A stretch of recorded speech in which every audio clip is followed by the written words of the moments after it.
This is Sky News. In just a moment, the press preview. A first look at what is on the front pages as they arrive. But first, our top stories. AstraZeneca has paused the UK trials of its COVID-19 vaccine on children while the medicines regulator investigates instances of rare blood clots in adults. Supporters of Alexei Navalny have staged a protest outside the prison where he's being held to demand that he receives proper medical treatment.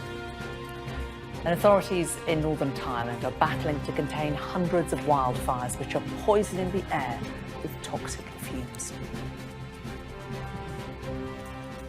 Hello there, you're watching the press preview. A first look at what is on the front pages as they arrive. And in the next half hour, we'll see what's making the headlines with the Observer's chief leader writer, Sonia Sodha, and also the political journalist, Isabel Oakeshott. Thank you so much, both of you, for joining us. Let's take a look and see what is on the front of those papers. Well, The Guardian reports on the pausing of the AstraZeneca vaccine trials among children, while reports of the rare blood clots are investigated, with Boris Johnson, though, encouraging adults to keep taking the jab. That temporary halt to trials is also the top story for The Times. An advisor to the government's vaccine task force has told The Telegraph it may be necessary to pause the rollout to ensure public confidence. The Metro hears from the boss of EasyJet, who argues that at up to £420 per person for a battery of COVID tests, only the wealthy would be able to afford to go on foreign holidays this summer. Though the Mail understands the Prime Minister has asked whether tests can be accessed less expensively. The Express leads with Mr Johnson sticking with his recovery roadmap despite warnings of a third wave. The Mirror says so-called vaccine passports could be mandatory in non-essential shops as well as pubs and restaurants. The Eye explores the possible link between being diagnosed with the virus and later experiencing mental health problems. Well, the Scotsman reports that teachers and parents are concerned over how exams will be marked when schools resume after the Easter break. According to the Financial Times, the investment bank Goldman Sachs spent £75 million propping up shares in Deliveroo after the takeaway firm had an underwhelming debut on the London Stock Exchange last week. And The Star claims cold showers are a way of decluttering your brain. Well, let's get a look at those with Sonia Sodha and Isabel Oakeshott. Thank you both very much again for joining us. Sonia, let's start with you and The Guardian. And this is the AstraZeneca trial, which some countries we know have already expressed reservations about it. There have been these reports of some blood clots, although incredibly rare. And now we've heard today that tests on children are being paused. So I think the really important thing to say at the start of this is that the message from experts is overwhelmingly a reassuring one. So it's not unusual with a new vaccine, and actually many established vaccines that we've got, they do have side effects. Often the risk of any serious side effects is absolutely tiny compared to the benefits of rolling out the vaccine.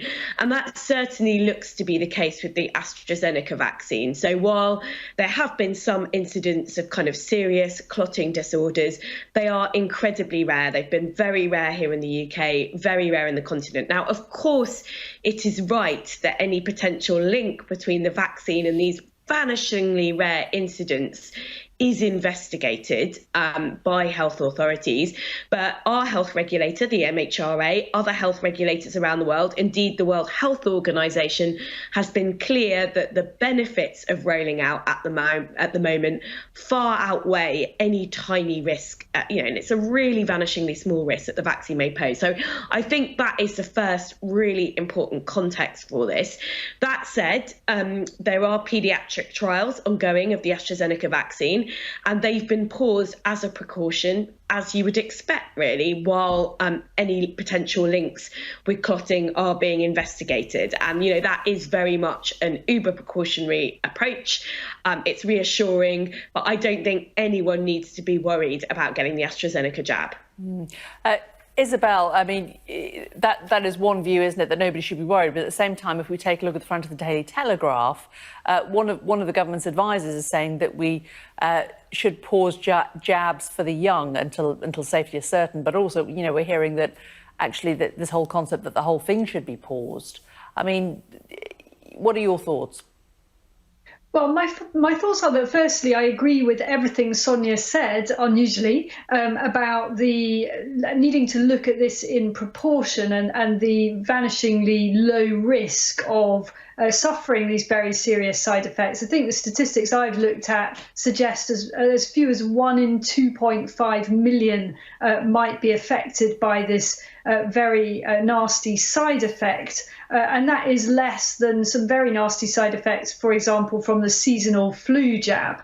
But that said, the reality is that people will worry about it. It's natural. Most people don't have time to look into the minutiae. They're not going to study the science on this. They're just going to hear and see some serious concerns around the vaccine, and they're going to hear that a trial has been stopped, and they're not necessarily going to put that into context. And if I were in Downing Street tonight, I'd be pretty worried about these headlines and the amount of coverage the suspension of the trial has attracted in tomorrow's papers, because what the government doesn't need right now, what none of us need actually, is for the vaccine rollout to be in any way delayed as a result of very poor take-up. And I think that Number 10 will be doing everything they can in the next few days. And we've already seen Boris Johnson coming out and trying to urge people to trust the regulators on this one, to reassure people. And we may see people starting to get picky about what vaccine they are and aren't prepared to have. At the moment, very few people have the choice, but you might find that some people are voting with their feet and are trying to avoid certain vaccines in favour of others.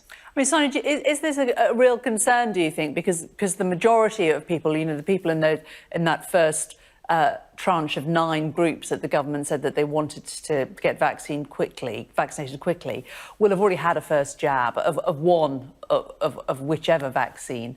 If you've had it at the first jab, you haven't got any side effects. It seems to me odd that people would then turn around and say, actually, I don't want the second bit of the jab, or will tell others that they don't want it. I think probably I hope very few people will say that. And indeed, the vanishingly small risk that there is actually appears to be for younger groups, not the people, in these sort of priority groups. Obviously, there are some with medical conditions who are younger who may have had the vaccine, but, the vast majority of people who've had the vaccine are over 50. It doesn't sound like there should be any concern amongst those groups at all. So I do think that the press, we as a press, as broadcast media, need to be really, really careful how we report this. And I think it's reassuring that in the Telegraph story, the government advisor, who's an independent advisor, who said perhaps we should halt for young people, that's really about public confidence and trust, it sounds like. So I really think, I have complete faith and trust. I think the JCVI, which is the Independent Advisory Government Committee on Vaccinations, who advises the government, they've been shown to have made some really good calls so far. We've got, we're lucky in this country. We've got the kind of vaccine rollout in the hands of the real experts. Same goes for the Medicines Regulation Authority. I've got complete trust and faith in these institutions. They will take the right decision in due course, and I trust them when they say, at the moment, it should be proceeding apace. The other issue, looking at tomorrow's papers, Isabel, is the testing if you want to travel. You told us the story a little while ago of the eye-watering costs of the tests costed you when you went abroad. The head of EasyJet saying that basically only the rich are going to be able to afford to travel this summer. Do you think that's true? I think that's absolutely right. Under the current regime, it costs many, many hundreds of pounds per person, over £200 just to come back when you get back into this country. And of course, you've got to have a PCR test before you get on a plane in either direction. So for a family of 4 or 5, you're looking at around £1,500 to £2,000 on coronavirus testing, which really would make you pause very long and hard before booking anything, certainly a short holiday. And of course, there's all the practicalities when you come back of a very rigidly enforced quarantine period, which you can shorten if you're prepared to pay yet more money for the test to release scheme. That gets you out of the quarantine at day 5 instead of day 10 if you're clear.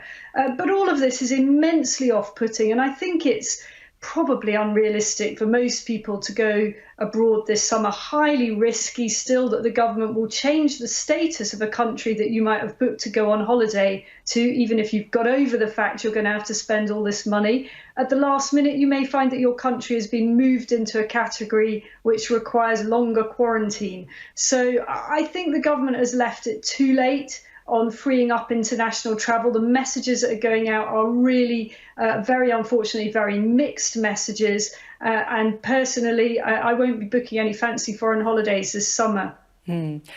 Sonia, the Mail, though, is saying, that Boris Johnson's saying, instead of having the PCR tests, could people have the cheaper lateral flow tests instead? That would make a big difference, wouldn't it?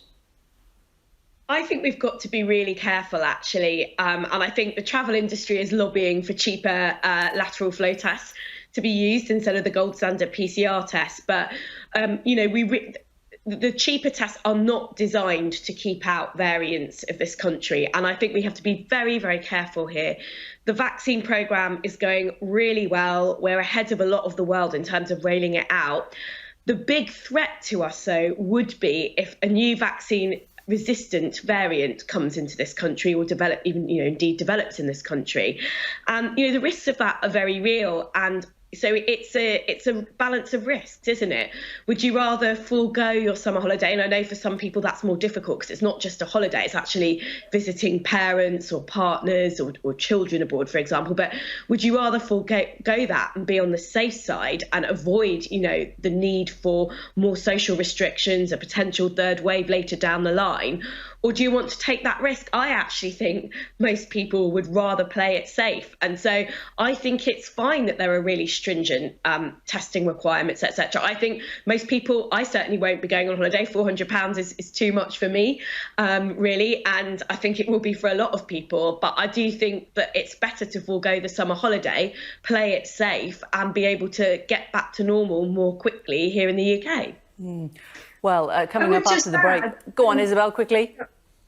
Just to add that the PCR test doesn't need to cost that much. Other countries do it for a fraction of the cost that we're offering them. So this is rip off Britain, and I think we could have a cheaper version. OK.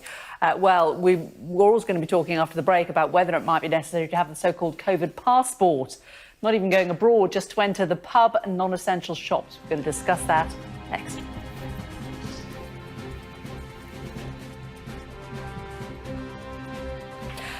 Welcome back. You're watching the Press Preview. With me now, Sonia Sodha and Isabel Oakeshott, taking us through the front pages of tomorrow's papers.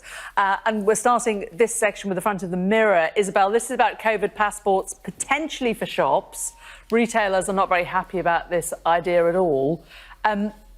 You really have ideological and also practical concerns about it.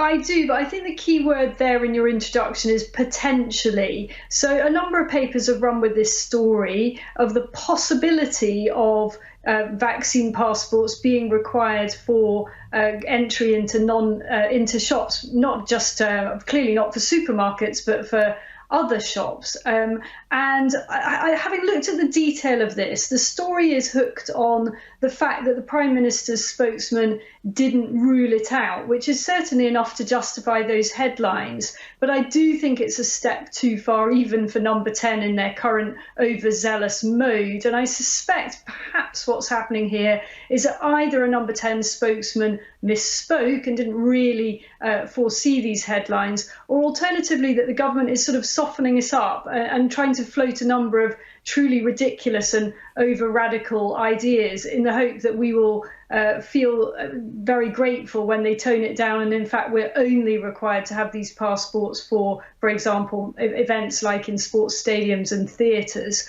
Make no mistake, there is a very, very big political row brewing over COVID passports, and rightly there should be. Many, many Tory MPs are deeply uncomfortable with the notion. It does sound like Labour may vote against the proposals, But on the other hand, the SNP may support the government, which would be enough to get it through. So at the moment, very uncertain outcome. But if I were Downing Street, I would probably not be feeling too nervous, as it does seem to be politically just about enough support for this. But I think in the country, many people are deeply uncomfortable by the idea of having to show your papers to access things that we've all taken for granted. And finally, Sonia, you've picked out a story at the bottom of the Daily Telegraph. Gavin Williamson saying that, awfully sadly, children appear to have lost discipline during lockdown. Who do you lay the blame for this at? Well, I mean, obviously, some children and young people have really suffered as a result of being out of school for, the best part of a year. But it's so rich for the Education Secretary to sort of write a piece like this and say, some children's out of control behaviour, in inverted commas, threatens the learning of other children. At the end of the day, if this was a government that really cared about child and young people's well-being, for a start, they could have put on a whole programme of outdoor activities, a national programme for children last summer. Lots of people were calling for that, including the Observer. Could have been done safely because it's not indoors, would have helped give children some structure, some activity. They didn't do any of that. And even now they're doing far too little for children whose mental health, whose well-being has suffered. We've got nowhere near enough money going into child and youth mental health services. And so, the Education Secretary sort of penning a column on this aimed at his core voters, sort of blaming children for the lack of discipline. I mean, the government has not done enough to mitigate the impacts of this pandemic on children and young people. And the Education Secretary's got a real case to answer for why the government hasn't done more. OK, we shall leave it there. Sonia Sodha and Isabel Oakeshott, thank you both so much for taking us through your choices of the front pages tonight. Let's take a quick look at the weather.